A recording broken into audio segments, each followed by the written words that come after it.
Ya anak-anak, kita ketemu lagi dalam pembelajaran season kedua ini, yaitu beriman kepada kitab-kitab Allah. Sebelum kita mengawali kegiatan pada pagi ini, doa terlebih dahulu. Berdoa dimulai. Ya, berdoa selesai. Baik, terima kasih anak sekalian.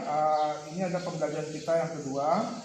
Sudah kita selesai berdoa, Bapak ingatkan kembali untuk tetap menjaga protokol kesehatan sebagaimana yang dianjurkan oleh pemerintah, ya. Gunakan masker, tetap cuci tangan, dan jangan berkerumun, ya, untuk menghindari daripada virus yang menular, ya.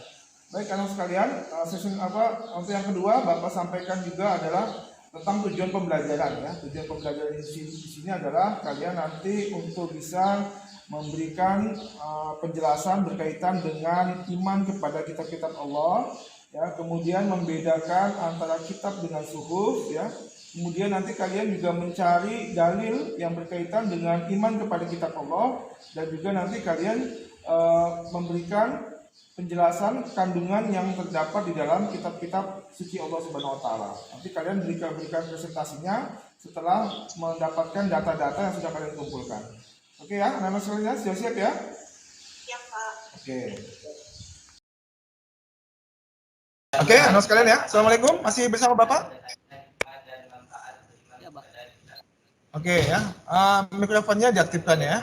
Ya, alhamdulillah ya, masih aktif bersama Bapak. Terima kasih. Responnya baik ya. Ada nggak kira-kira yang berani untuk membacakan salah satu dari dua ayat Al-Quran ini? Oke ya, Bapak ulangi ya, bacaan surah Al-Isra ayat 9 ya. Kalian simak, mungkin sambil melihat ini Al-Quran yang ada di depan kalian ya. Bismillahirrahmanirrahim. Inna hadzal qur'ana yahdi lillati hiya aqwamu wa yubashshirul mu'minina alladhina ya'maluna as-salihati anna lahum ajran kabira. Itu salah satu surah Al-Isra ayat 9 ya. Surah Al-Baqarah ayat 23 ya. Kita baca kembali. Bismillahirrahmanirrahim. Wa in kuntum fi raibin mimma nazzalna ala abdina fa'tu bi suratin min mithlih wad'u syuhada'akum min dunillahi in kuntum shadiqin. Shadaqallahul azim ya. Oke, anak sekalian, tadi surah Al-Isra dan ayat 20, surah Al-Baqarah ayat 23 ya. Siapa yang kira-kira berani? Silakan. Rizky Muhammad Hadi. Ya. Oke, dicoba nak.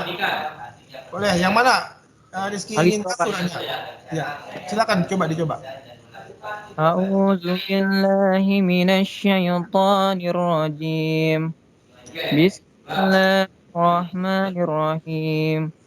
Inna hadzal qur'ana yahdi lillati hiya aqwamu wa yubassirul mu'minin alladzina ya'maluna as-salihati anna lahum ajrun kabir. Shadaqallahul azim. Alhamdulillah, Masya Allah ya. Terima kasih ya Rizky Muhammad Hadi. Bacanya baik sekali ya. Semoga Allah tetap memantapkan ilmunya ya sampai dewasa nanti ya. Ya. Baik anak sekalian, ini adalah ayat-ayat yang berkaitan dengan keimanan kita kepada kitab suci Allah Subhanahu wa taala ya. Jadi dua ayat ini ada relevansinya ya. Ada kaitannya. Jadi bagaimana kita mengimani kitab suci Allah Subhanahu wa taala yang terdahulu ya, yang walaupun sudah tidak ada kita lihat hari ini, yang masih ada hanya kitab apa ini yang masih ada? Yang hari ini masih ada kitab apa nak? kitab suci Al-Quran yang masih kita pegang dan kita pelajari sampai hari ini ya. Salah satu mukjizat yang paling besar ya dari Nabi kita Muhammad SAW ya. Nah, di sini kitab suci itu semua yang Allah turunkan itu ya memiliki fungsi ya sebagai ini di dalam surah Al-Isra tadi disebutkan ya, memberikan petunjuk ya bagi jalan kehidupannya manusia ya. Itu adalah secara umum fungsinya. Jadi kitab-kitab yang Allah turunkan itu memberikan penuntun ya bagi kehidupan manusia ya. Sebelum kita juga seperti itu. Surah Al-Baqarah pun begitu nah ya. Jadi tidak ada keraguan-raguan, ini artinya Nabi kita Muhammad SAW ini ya yang menerima wahyu dari Allah langsung secara murni ya. Jadi bukan buatan Rasulullah, bukan buatan Nabi Muhammad, tapi murni wahyu Allah. Makanya di sini dalam surah Al-Baqarah ditantang, Allah menantang ya, buatlah satu surah semisal dengannya dan ajaklah penolong-penolongmu selain Allah jika kamu orang-orang yang benar. Jadi kitab-kitab terdahulu maupun yang sekarang ini masih banyak yang menentang, sehingga Allah menantang pada orang-orang yang menentang tadi disuruh buat satu surat saja. Jadi mereka pun tidak mampu membuat keindahan bahasa seperti Al-Quran maupun kitab-kitab suci yang lain ya, yang mengandung hukum-hukum tentang kehidupan manusia dan yang lainnya ya. Bisa dipahami lah ya? Oke. Kemudian ini tabel perbedaan ya, ada kolom peta konsep ya. Kita bisa tahu perbedaan antara kitab Al-Quran dengan kitab sebelumnya ya. Ini nanti kalian Bapak minta bisa menyelesaikan permasalahan yang nanti akan kita perlihatkan. Ini lihat dulu ya, ada tabel. Apa sih perbedaan kitab Al-Quran dengan kitab sebelumnya? Nah, ini harus kalian cari tahu ya, permasalahan ini apa kira-kira yang membedakan. Kemudian nanti ada apa perbedaan antara kitab dengan suhuf. Nah, jadi suhuf itu apa, kitab itu apa. Nah, jadi iman kepada kitab itu apa artinya? Ya. Iman kepada kitab itu apa artinya? Perbedaan kitab Al-Quran dan kitab sebelumnya apa? Perbedaan antara kitab dan suhuf juga apa? Ya. Kemudian manfaatnya apa kita mempelajari kitab ini, cara mengimani kitab Al-Quran dan pentingnya beriman kepada Al-Quran. Tapi tidak semua kita pelajari. Kita mungkin batasannya hanya sampai di 1, 2, 3 saja.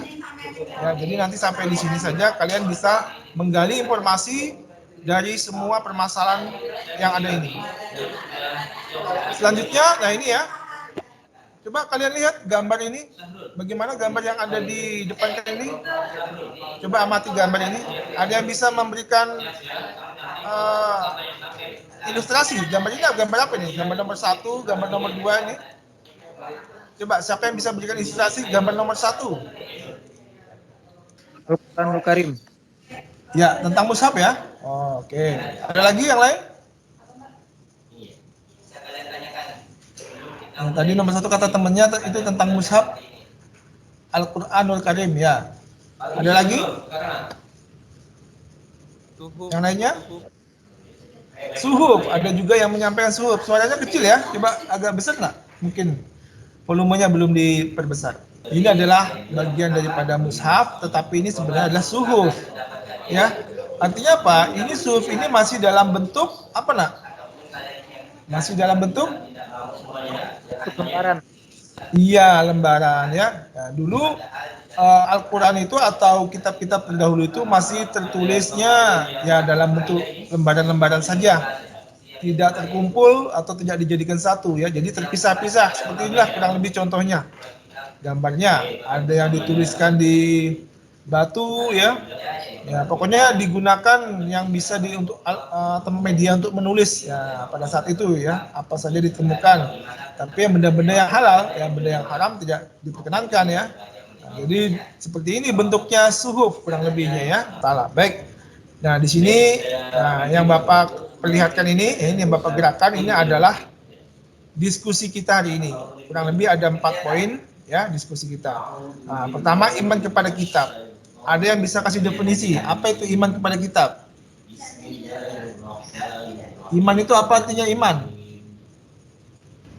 mempercayai dan meyakini. Nah, itu tadi temannya menyampaikan percaya ya, dengan meyakini ya. Ada lagi? Kalau begitu, kalau iman kepada kitab apa? Jabarannya seperti apa? Penjabarannya iman kepada kitab adalah kira-kira bagaimana? Silakan untuk dibaca artinya. Meyakini bahwa Allah Subhanahu wa taala telah turunkan kitab Allah kepada nabi atau rasul. Nah, alhamdulillah, syukran ya. Nah, jadi betul sekali sampaikan temannya tadi ini. Oke ya. Aisyah, ada Aisyah? Ada, Pak. Oke, Aisyah bisa menyelesaikan di tabel A, bisa ya? Saya sudah, Pak. Oh, sudah. Dengan siapa ini? Yang terakhir. Aisyah. Aisyah, alhamdulillah ya, Aisyah. Di tabel A tadi ya. Aisyah tabel berapa nak? Tabel A, Pak. Tabel A, baik. Oke. Mungkin sambil nanti memotivasi temannya, mungkin Aisyah lebih dulu memberikan presentasinya di tabel A. Ada berapa kitab yang sudah ditemukan? Pak. 4 ya. Oke, baik. 4-4-nya sudah ditemukan oleh Aisyah. Silakan. Yang pertama,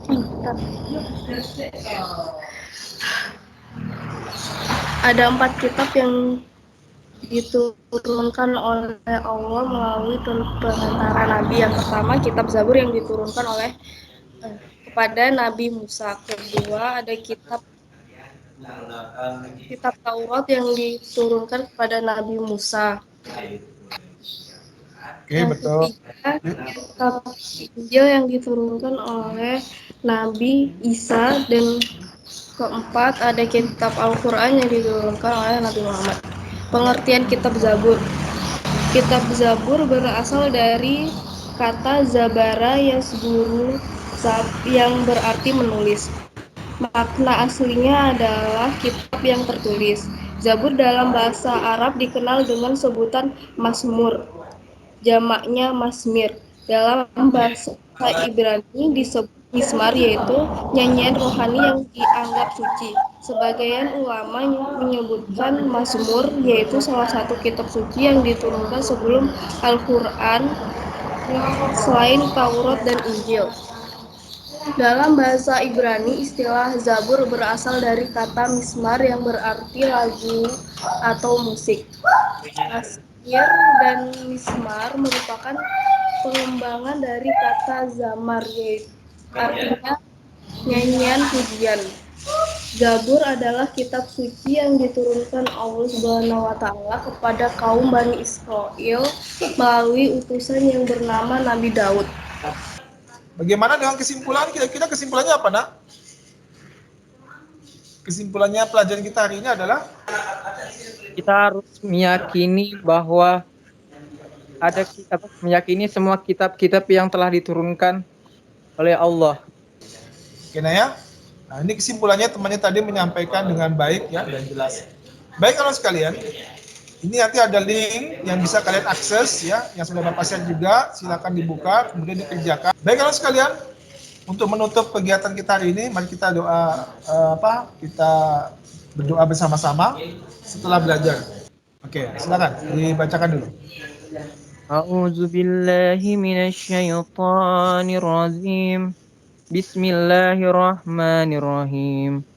Allahumma nastaudi'uka ma 'allamtanihi faraduhu ilayya inda ja'ati wa la tansanihi ya rabbal alamin. Terima kasih atas kalian atas partisipasinya ya, kalian sudah berjuang dengan sinyal yang terkadang terputus-putus, sudah cukup bagus sekali. Terima kasih sekali lagi. Tetap jaga kesehatan, sukses selalu untuk kalian semua ya. Dan Bapak akhiri, wassalamualaikum warahmatullahi wabarakatuh. Waalaikumsalam.